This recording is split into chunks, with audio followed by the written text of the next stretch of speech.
mumeze mute bantu bangire kano ngire mbashimire reka kandi ngushimire wakoze subscribe ukabasha gukora share ndetse ugakora na comment kugira ngo ubashe gukurikirana ibiganiro bya Yawe TV umunsi ku munsi. Ni televiziyo y'abanyarwanda niyemeje kuzamura impano zigiye zitandukanye pfa kuba wowe uvuga ngo niyemeje kwinjira muri industry nyarwanda, dore ko dufite n'abafatanyabikorwa benshi na benshi tugenda dukorana kugira ngo impano z'abanyarwanda zigere ku banyarwanda ndetse zigere kwisi yose muri rusange abatazizi bazimenye, kugira ngo dutwika amagina amadayimoni n'amashitani abashe kugenda abanyarwanda babashe gutera imbere biciye kuri Yawe TV show ndetse na bamwe mu artiste bahari ndetse n'abahanzi nyarwanda. Ariko mwebwe mudaremo mutarakoze subscribe ntabwo nabasha gutwika amagini ndetse n'abadayimoni. Ndashimira Babu uri kuri kamera za Yawe TV, amashusho yose mubona niwe yadufashamo kandi ndabimushimira umunsi ku munsi. Twika mbabarira ikosa nikosore, gabanya igihano garura impano, ndambiwe kubaho ntagufite, wavuze rimwe uhita ugenda ay mama, ndambiwe kubaho ntagufite ndambiwe kubaho ntakubona mama ndambiwe kubaho ntagufite mwana wa data wa mama ubundi ngiye sinjya nkunda abastari bageze man ariko nibyo Pablo nibyo kuko hari jeni ari n'igihe agerayo rimwe na rimwe akakwirya. Kubera iki rero mudatwika amagini ngo rega mutwike n'amagini yacu ari mu mifuka? Mu mifuka rero mwana ni katonda, abaganda bati katonda kabisa kwere mukisa, ariko amafaranga yo ni ikindi kintu mwana. Amafaranga ateranya abavandimwe ntabwo watereka icyanwa nk'icyo nakaje. Iyi ni sona bro. Uri ku birombe bya danje, uri ku birombe iyo saha reka ngiye abari homira. Iyo saha yagutwaye ibirombe bingana iki? Mani boro irahenze. Wayihawe no mu diaspora? Baba hose hubwo abo bantu uvuze aho nje ko narababona. Abandi bahabwa imodoka n'ibibanza, we baguhaye isaha. Ni zahabu ni bwo. Iyi boro narayiguriye. Iyi saha narayiguriye nazagiye n'umuntu wabeshye. Ibyo ngibyo by'amagift nta muntu ubwo jewe ko ngira BD. Kuki ntarabona gift kuri BD mvuga ati nanjye bangwite gifting aryo bavuze imodoka man. Urashaka gift y'imodoka, urashaka gift ya cake? Umusa cake tuzayigizara ishize iryo joro, ariko imodoka no mutaka w'imvura bro, no mutaka. Ariko nanjye bijya nyibinyobera kubera icyo abatoto bakunda imodoka. Nkawe nk'umuhanzi iyo ugenda nta modoka uragura uba wumva uri muri ino si? Ariko singenda n'amaguru musa, uza kureba uraza gusanga hari ahantu iparitse tu, cyangwa ugenda n'umutwe. Ndawugenda na mana. Yes, rero ku bantu batakuzi ninde turi kumwe? Ni Daddy V, umuhanzi nyarwanda, upcoming artist. Ababesha amaze kugikomenya ariko mbibonera mu ma commentaire, mbibonera ku ndirimbo yo nakozikoze, nkabona ama TV, nanashimira ama TV yo mu Rwanda aramfasha, nanashimira namwe mwese online TV,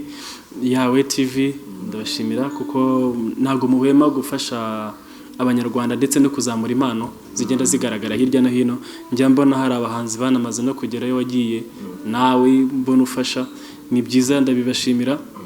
Bamaze ko even iguriki ukoze kano kantu abantu bari buze hari handi ari buze kugera, niyo mbashimira abanyarwanda bamaze kumenya kwa. Aha twicaye ni muri Kasuku Record. Ukoramo ibiki? Man, aha hantu rero ngira ngo ubushize waraje ndi muri studio, wansanze ndi mu kazi. Hari imizigo tuba turimo turakora hari imizigo twarimo turi codinga. Wenda ubu ngubu nuko ntunguye ndimo ndagenda gatoya, ariko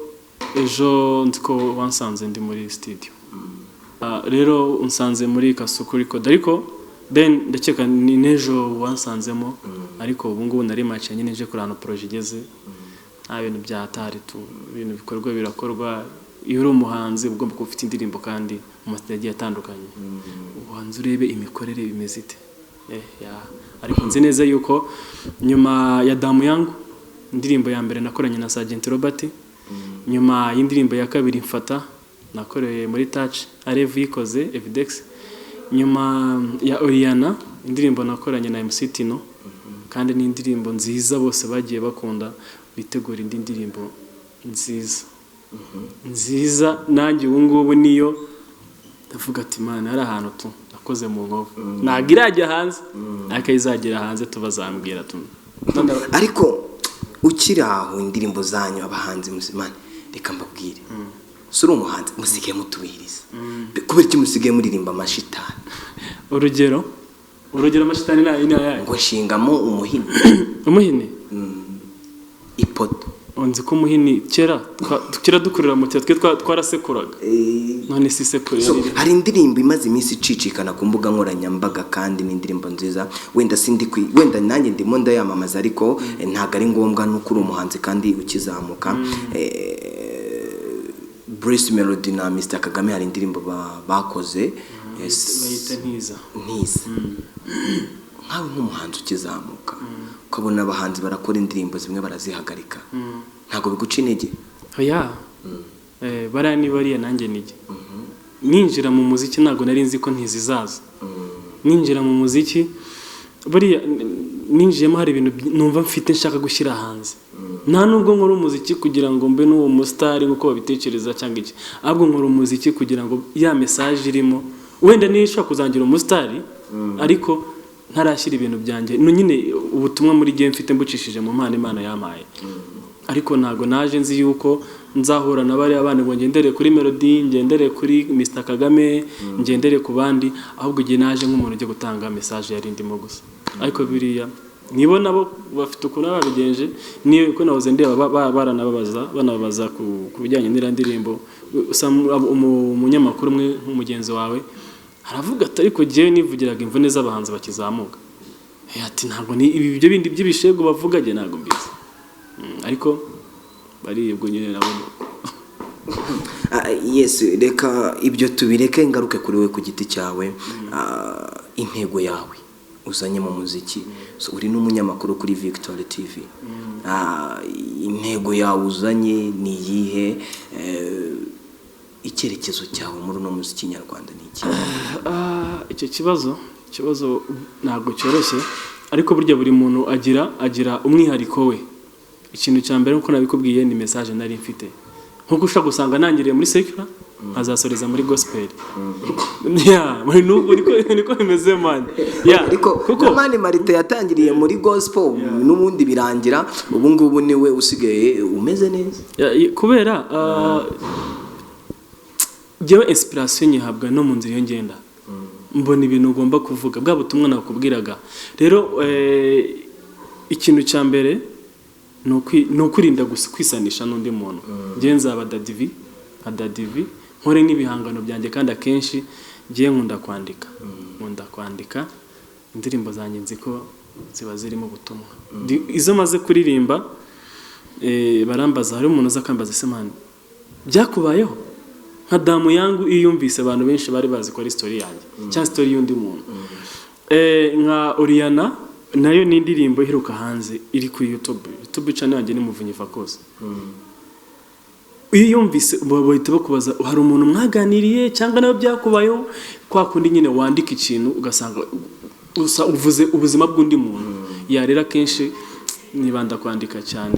aririmbamo agace muri iyo ndirimbo katumye abantu bakubaza ngo byakubayeho ni damu yangu ko naririmbye bwa mbere cyangwa Oriana wowe wanje baby yanka wowe wanje I say I love you I say I need you baby marry you Oriana bebe nukababare ndetse ntugashavure uruwanje ibihe byose reka kwita ku hahise mama reka kwita ku byashize mama uruwanje ibihe byose ntiyite ku byawe ibihe byahise ariko uratendeka mani gute se mani none se natita ku byawe nyine agomba kukwitaho none se natabyitaho ubwo ntabwo ubwo nawe ugiye mu mubare w'abandi bambwiye ngo naririmbye story zabo njye na story yanjye waririmbye kuko njye nta n'umukobwa nzi tuziranye njyewe hari abo mbona gusa ariko Emi nawe noka ese uvuga wenyine njyewe mvuka njyenyine nka Emi ari kuvukana n'abakobwa nta muntu umukobwa muvuga njyewe ndivukana gutya imfuruka nikurikira njye ndi imfura nkaba nabucura nk'uko kuri yawe TV ariyo televiziyo yonyine mu Rwanda ari imfura ikaba nabucura ubwo nawe mpaye indirimbo ubwo nawe ngiye kuririmba ikinege sasa ubwo ngiye kuririmba ikinege man bami indirimbo bwoko ki byonyine ubuzima bw'umwana w'ikinege uba wabayeho umwana w'ikinege nyine iyo yicaye irungu riramwica bagiye ku kazi nta muntu afite baganira urumva mwana ikindi cya kabiri niwo ukoropa inzu niwo woza ibyombo niwo ugira ute ikindi ibonye umuntu apostinga nka gashyike kari umunake twavuga uti kuki batankurikije kweli n'indirimbo yarangiye n'ibitera n'iki kandi abakunzwe umuziki nyarwanda 2020 umuziki nyarwanda 2006 2007 2018 na 2019 bigereranye 2020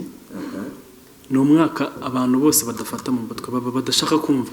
ni umwaka n'umuntu uri muzima yawutekereje ahita yibera ikimara mwana kuko baravuze ngo gore no kwibera ikimara serious ndakeka ntabwo umwaka ntabwo uragera gato umwaka bita agahoma ubundi uyu ni twin year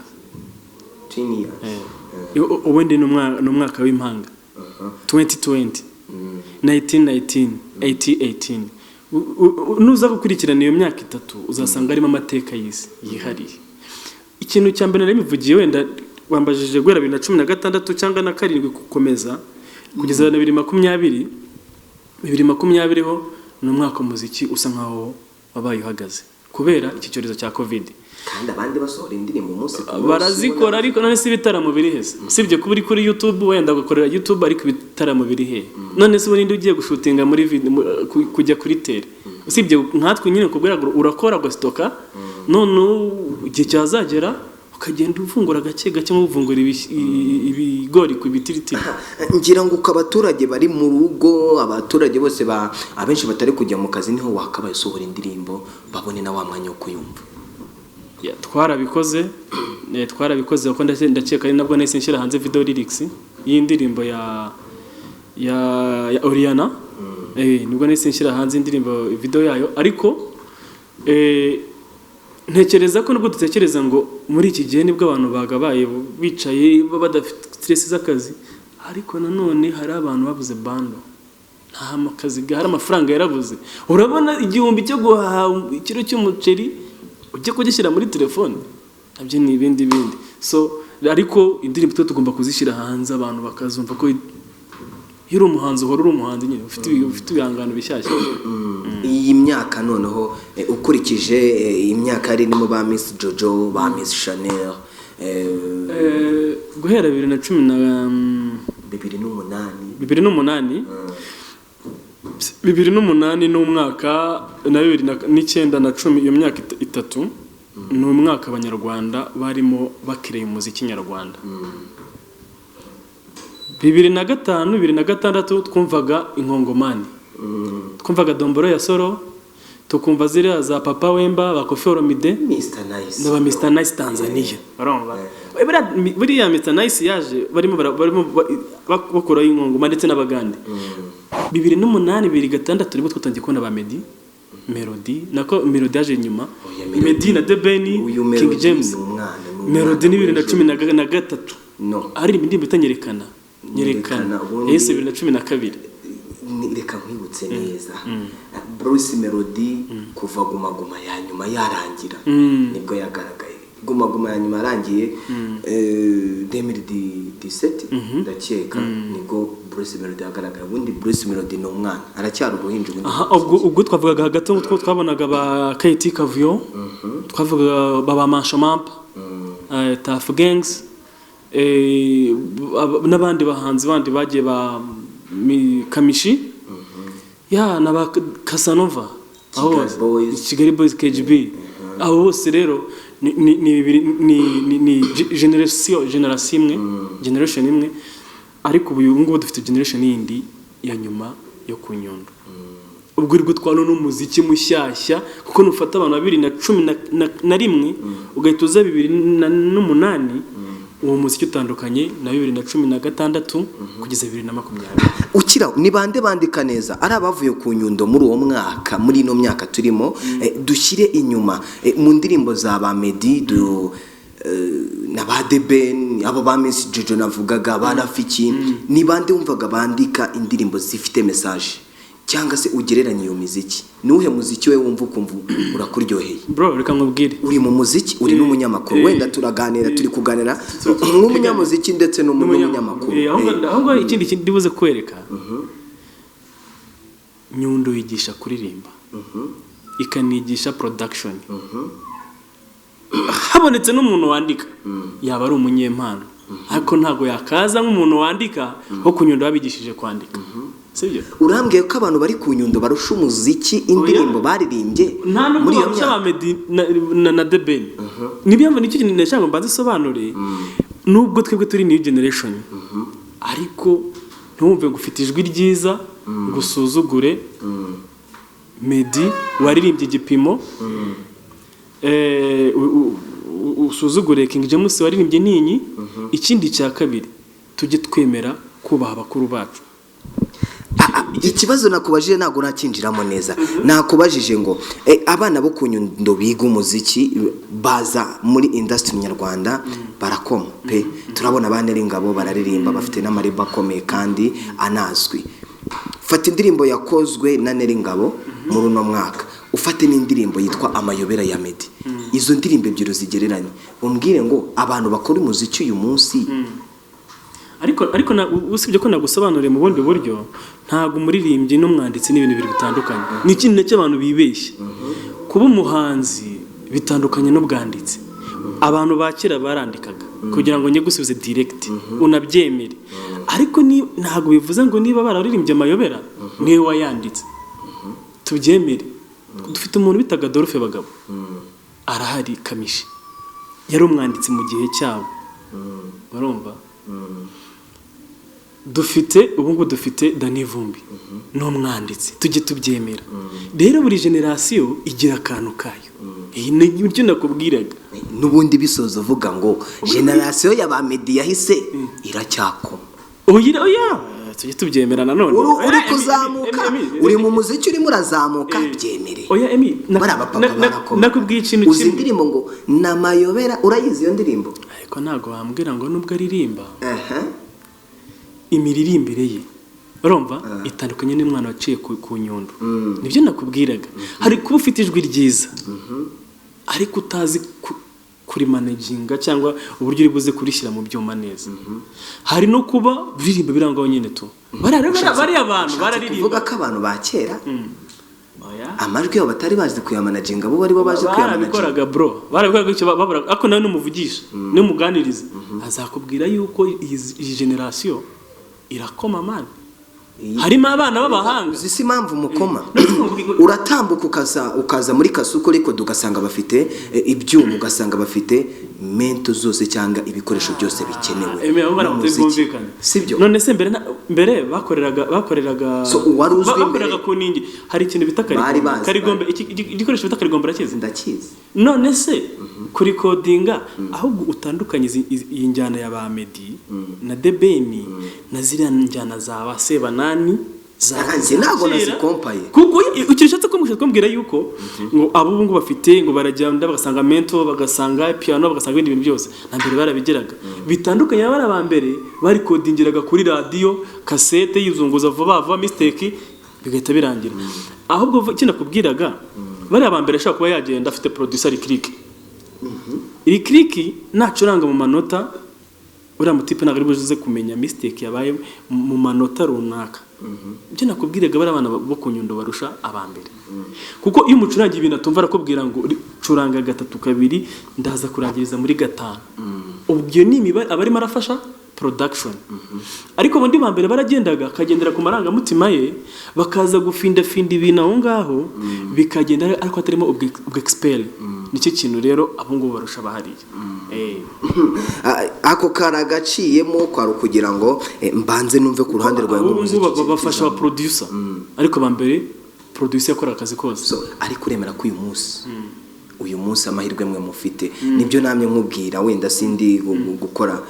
like publicity ariko tujye twemera nakubwiye nimba ugiye muri Touch Record hariyo byose niba ujana muri Kasuku Media cyangwa se Kasuku Record bafite staff zose ufite promotion ihagije ariko abahanzi ba zamani nta promotion bari bafite fa kuba wari ufite ku mufuko ukagenda uyu munsi ndaje nica yanga nago hamagaye ngwino dukora ikiganiro uraje urice dukoze ikiganiro ariko mu myaka ishize byari bigoranye ikintu aho ngaho ubwo twebwe dufite turusha bari abambere dufite amahirwe ya promotion kiriya gihe Instagram sinzi ko zabaga zihari nta no wari uyizi WhatsApp ntago yarizwi cyane ariko ubu ngubu jewe ugomba kunkunda utankunda urankunda kuko urava hano Nyamirambo na postinze akantu nkakoherereza nugera Nyabugogo gusanga umuntu apostinze ka kantu nge na postinze nugera Iremera ka kantu ugenda uhura nako bivuge ngo nimva hano kuri yawe TV unkatiye ndajya kuri Kasuku urumva Kasuku bankorere nubyango nkatiye kubera ko dufitanye beef ndajya mu Afrimax bankorere ndajya dufite imbuga nyinshi zishobora kugufasha niho hano dufite amahirwe kugaragaza ibintu byacu kwanza abantu bambere ko bambere bari twafite radio gusa nta online TV yabaga yari nta televiziyo bro televiziyo zare ebyiri cyangwa televiziyo yari imwe RTV noneho nkubaza ikibazo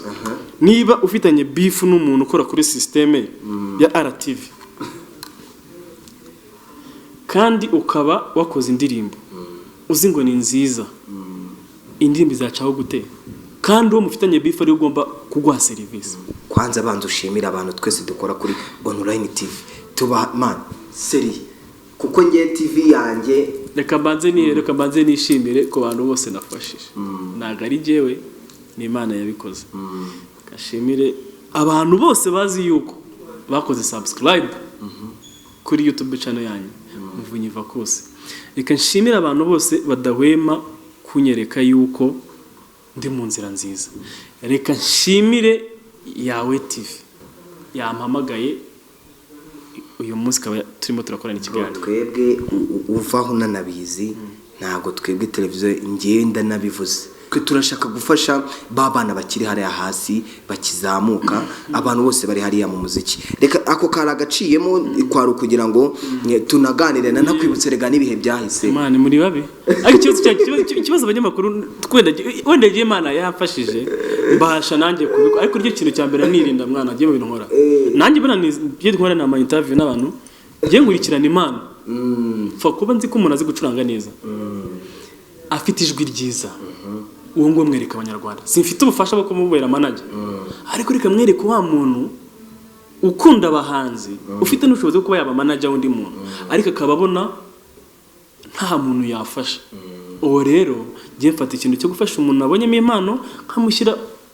nkamuterera hejuru cyangwa mukura mu hantu nkamushyira mu kirahure bakamubona kandi ikindi mugomba kwikuramo ninza kukubaza ngo ndagushaka ko dukorana ikiganiro cyangwa n'undi mugenzi wanjye ntuzamubaze ngo ufite abasubscribers bangahe ntago subscribers ari gukoresha interview ni ngewe none se kuki hari ikintu kimwe abantu batibaza kuki si iyo nkuru ugiye gukora atari yakorera umuti iyo nkuru wowe wenyine ugiye kubaza ngo subscribers wowe ubwaye kuki utumva ko atari wazamura noneho handi ugiye noneho bakiyongera ejo bundi twari turi kumwe hano muri Kasuku dukora indirimbo urabyibuka naje hano muri gukora indirimbo ubu hari umupeti wavuye kuri yawe TV witwa Kelia ubu ari muri Kasuku Record ejo yasinye amasezerano no kuvuga ngo buri muntu wese ahuri tuguha ikaze kuri yawe TV Imana yawe tuyishyira ahagaragara ku muziki wawe intego yawe iyo ufite mu runo mwaka cyangwa se iyo ufite mu muziki wawe kugeza ushaje ni ikintu cya mbere bro kuzamura izina ya message navugaga kandi iyo nyine gukoresha igihe cyacu neza amahirwe twavukire tu man na burya nta muntu utari kavukire mwana no kuvuga muri iwacu hano mu Rwanda mwese ni kavukire kuko none se urabona ngo wori kavukire nugera Rwamagana urahasanga Kavukire. Erega iyo tuvuze Kavukire tuvuga umwana w'Ijengo kandi njye sindi umwana yenda umwana w'Iyoza Maricyazo iyo hari abantu ubwo usanze duturanye none ayo Maricyazo njye umwana wahari ahantu ba Bernard Makuza baturuka hari hepfo nyine hano hatuhako bazaga muturuka mu Kiyobozi none ahantu nyine ahantu haturuka ba Kibamba tu uravuze kandi koko nawe uri Kibamba kuri yawe TV njye sindi Kibamba ahubwo Imana uramu ira ntara yarayisize abanyehuye Imana muri ayo mazi ariko sinkubaza ikibazo ari aya mashuri atatu bavuga amashuri atatu nuko tumenya guteza abantu imbere kandi tukamenya no kubaha abantu naho tugeze ku buryo tubasha kubaho ni nk'uko uri kuri Victory TV man naho ushobora kuvuka ku majyepfo wageze yutese kuri VTV se tuzabwo ko nta kandi kazi mwana nyine nakoze neza nyine baramamagana hari bakoresha ibizamini watsinda yes reka rero ngana ku musozo uririmba karirimbo ka kera ya zamana pani yawe indirimbo yawe ya kera ndakubwira ikindi nkorera nyuma Inyarwanda se Inyarwanda umbadi zirikana yuko iyi si yacu yameze amenyo ibyo tubona ubu si byo bya kera era turyamaro twarumiwe zirikana gusa iryo anga ry'umukunzi w'imama twabashaka abari twarakoze none ndirimbira n'indirimbo y'ubu apani yawe iyo uzi yundi muhanzi ari wowe wese ushaka Segihe semana kwanjye rero nta muhanzi uzi nakuomba nerea ustoe mimba yangu we Mungu akileta mtoto analeta sahani yake urumva bitandukanye man abantu ba kera barandikaga barateguraga natwe turategura barateguraga ariko nka Sauti Sol irandika man uzatinye umuntu uririmba ukabona true story kandi abanyafrika ubuzima tubamo ni bumwe nukuri uzi ko nk'ubu usibye kuvuga bya bintu byo kubeshya ukajya abantu bajya kuri kamera bakabeshya bagashaka kukuzana ibintu bindi wowe ubwawe ufashe ubuzima bwawe niba warakuze ukubitwa niba warakuze uri umujura niba warakuze ukunda kuryamira niba warakuze ufite akantu no ugahita ukikora uri umuhanzi nta muntu utagira ubuzima bwe ukabiririmba wowe ukaba ari ubaye inspiration y'ubuzima bwawe ukaba ari gukora indirimbo nta kizakubuza gukundwa iriya ndirimbo kubera iki abanyafrika twese turi bamwe abenshi ntago twakuriye mu mashato twakuze tujya kuvoma uririmbye uvuga uti genda ndibuka njya kuvoma nkamena ibido ndibuka njya kuvoma cyangwa ibiki n'ibiki icyo gihe iyo ndirimbo uzaba uririmbye ubuzima bwawe mu bisi byahuye no kwa banyagakecuru kandi ubwo ngubwo ubuzima bwawe bwise buhura n'umuntu w'imusanze ko twe twakuze tujya kuvoma mu kwiriba aho rero niho hantu uzasanga ubuzima bwacu ni inspiration tu ushaka gusanga urateguye niyo Sauti Sol irategura ariko ubu ngubu nyine nibishegu ntago bakitegura ahubwo bagendera kuri beat no kuri za tikizo ibyo ntago mbizi ngo rime ntago ndozi haba umuhanzi yaririmbye ngo tikizo iyo ndirimbo ntago ngaho mbabare mbwire ni Kinyarwanda cyangwa ndabizi ndakubaza ngo okay reka twimagine ko ari urundi rurimi nk'ikidage sikizo sibyo cyane tikizo simbizi okay reka tubaze sigizo wenda tukorohereze n'umuntu urimo uri burebe yawe uri mu ntara ese iyo sigizo si amagambo ane sigizo kandi agora bikora inshuro enye aho hantu hakabuze kujyamo ijambo risaba imbabazi yuko natinze gutaha cyangwa nanyweye inzoga ntazongera none se akajya musigizo niho hano badukomeraga abantu ba kera mwana. Yes, iyi yari Yawe TV abanyarwanda bari bakomeje gukurikirana, ariko nawe ntabwo nasoza nakujyanye muri Yawe TV quiz show ya buri muhanzi wese mubaza ikibazo kiwe cy'umwihariko. Ako se ubundi ngo ikizamini uragikora ntari bitu ndaza kureba icyo ntego. Ibaza ikibazo kandi unisubize. Nisubize man rimwe guteranya rimwe ni kabiri. Cyose usari ibindi mwana rimwe guteranya rimwe ni kangahe ni kabiri. Ubwo nabirangiye ukabura biso si kibazo umubitiye mu mama. Si ubwo ayo niyo mahirwe aho nkaje nkubajije ikibazo kimwe kandi ukansubiza. Man kuki hari abantu maze iminsi mbabaza ibibazo namwe mukambaza kuki abantu muba mwifuza kumbaza. Erega abanyamakuru tuzi ko mwe muhora nkubajije Yesu aramutse aje yakujyana bro ubimbwire nk'umuntu wiyize. Yesu ntushyire nk'umuntu wiyize. Yesu aka kanya aramutse aje bitewe nuko naramutse nuko niriwe aka kanya yantwara pe, ariko se mubwenga kandi aka kanya azantwara. Ndashaka nguye Yesu ngasanga uri umwisilamu n'umwemera Imana ije yagutwara aka kanya nicaya yanjyanana na kamera na mikoro aka kanya. Ibyo uvuze niba ari byo koko gumamo neza. Ahubwo se ngewe wakubaza ikibazo ntari bikabeza ukurikije imirimo wakoze muri ino si tugeze bakavuga ngo buri muntu imirimo yakoze azaba muri etage, azaba muri etage, azaba mu makaro, azaba mu nzu y'amatafari gusa cyangwa azaba muri nyakatsi. Ukurikije waba muri henzo jewe imirimo wakoze nazaba muri etage. Yes, yazaba muri etage. Imana ibaho umugisha, ndabakunda.